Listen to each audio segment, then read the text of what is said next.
Outrageous predictions from cleveland.com for Ohio State, Indiana, a top 10 matchup on Saturday. It's Doug Lesmerises, Nathan Baird, and Stephen Means here at cleveland.com and on our Ohio State cleveland.com YouTube channel. Stephen, you go first. How outrageous can you get for the Hoosiers and the Buckeyes? Yeah, interceptions can be a little random at times, but it does take a little bit of skill to get them. Ohio State had 3 interceptions against Nebraska last year. Some of that is good cornerback play, but some of that is just being in the right place at the right time. I think they might be able to have something similar to that this game. I'm going to put three interceptions against Indiana. One, because they're going to throw the ball enough for it to actually happen, but also some of this is because of the pressure that the defensive line can get, especially on the interior. I think after watching the Indiana game on Saturday, one of the things I took away from it is with Michael Penix, especially once he starts getting pressured, he gets a little inaccurate, which is a lot of quarterbacks do that. But I think Ohio State's going to play a lot of man coverage, and I think he throws balls behind guys when there's a lot of pressure on him. And so it's going to be some opportunities for guys like Sean Wade and Sevin Banks. And maybe if they put Josh Proctor back there at single high safety at times, or even in his bullet roll, he can get a couple of picks. And so because of what the pressure the defensive line is going to be able to get on this Indiana offensive line, because they've got some guys missing and how inaccurate Michael Penix can be at times when he is getting pressured, I think there's an opportunity to cause some turnovers. So my outrageous prediction is Ohio State repeats that Nebraska effort from last year and gets 3 picks. And Penix threw 2 last week. And I know, Nathan, you probably like this outrageous prediction from Stephen because you took some umbrage this week. Ryan Day was saying something about how, like, Michael Penix doesn't turn the ball over. And you're like, what are you talking about? Of course he turns it over. Yeah, he's talking about he's not making any mistakes and he can put the ball wherever he wants to. I'm like, so why does he so often want to put it in the hands of a Michigan State defensive back? And actually, we should have talked about this ahead of time because that was going to be exactly my outrageous prediction. I was going to also pick 3 interceptions. I'm going to take actually the extension of that, though, what Stephen was talking about as far as the pressure. I think Ohio State's defensive ends, I know they felt like they created pressure against Rutgers. I think they do want to get home more. And I think this is a game where they see, I mean, both these teams are talking about disruption. They both respect the other team's quarterback, but they've got to disrupt what he's doing. Indiana's missing some important guys up front. I think they're still going to be missing those guys Saturday for the game.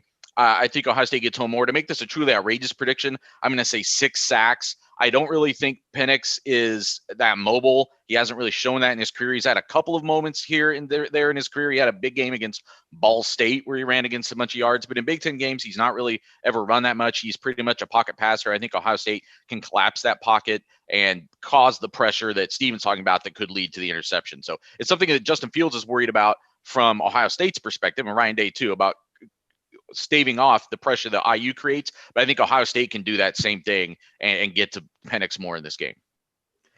So I'm going to go on the Ohio State side of things and like something that sounds negative that I don't actually think is negative. And it's probably not even that outrageous. And I'm making myself push it on the outrageousness because I was going to say a certain number. I was like, that's not that outrageous. I'm going to say Justin Fields has 10 incompletions in this game. He only has 11 all year.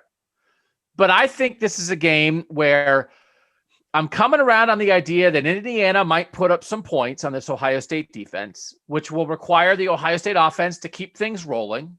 I think they will throw because I don't know about the Ohio State run game, which is true every week. And I just think he might be like 29 of 39, which is like really good. But in a world where he only has 11 incompletions the whole season, that's going to sound crazy. He's played 16 career games. He's had 10 or more incompletions 4 times.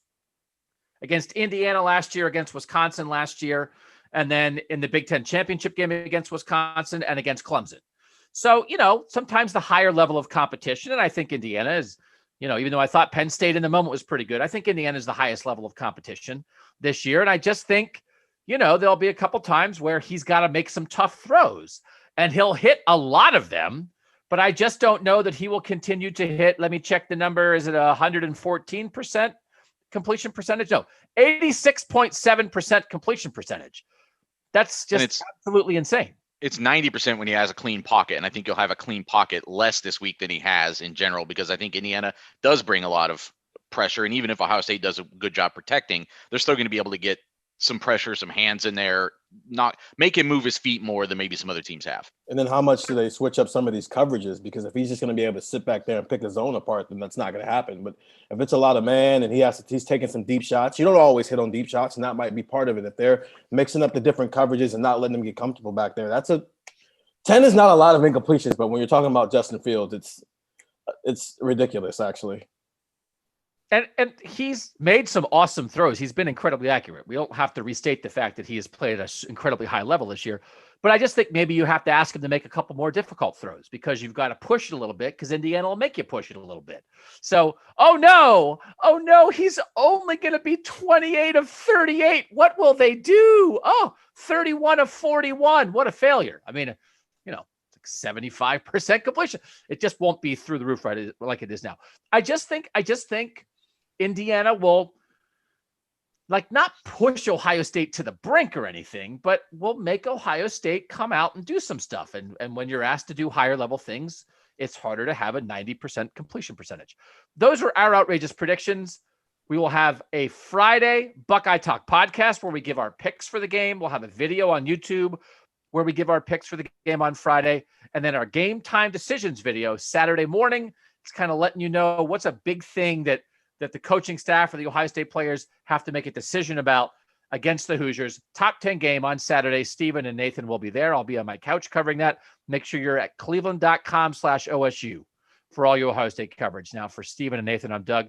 Thanks for watching this on cleveland.com and our cleveland.com Ohio State YouTube channel.